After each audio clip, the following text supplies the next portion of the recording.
Tu as peut-être vu ma vidéo où je montre comment effacer un voyant moteur sans valise. Mais beaucoup ont mal compris la méthode.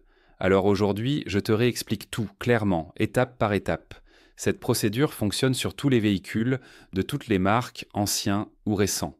Il suffit de bien comprendre comment elle agit et surtout de savoir ce qu'elle fait et ce qu'elle ne fait pas. Contrairement à ce que certains pensent, il ne faut pas débrancher la masse. Il faut débrancher le fil positif de la batterie, le fil plus.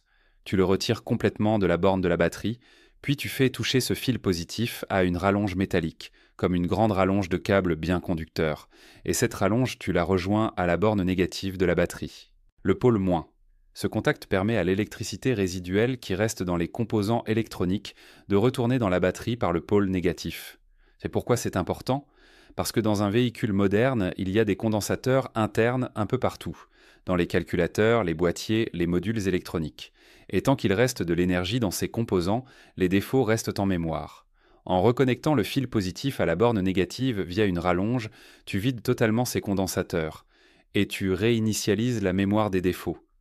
Attention, cette procédure n'efface pas une panne. Elle efface la mémoire du défaut, uniquement si le problème est déjà réglé.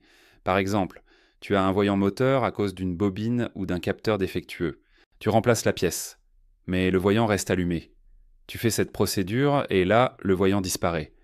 Mais si tu n'as rien réparé et que la panne est toujours présente, le voyant reviendra. Parfois tout de suite, parfois après quelques kilomètres.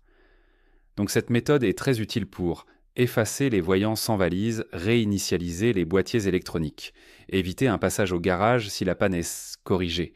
Mais ce n'est pas une réparation, c'est juste un effacement mémoire. Elle ne remplace pas un diagnostic.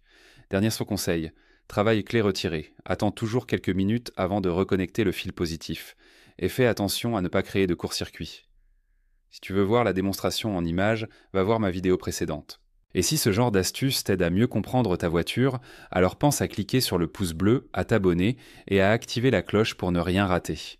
À très bientôt dans une prochaine vidéo.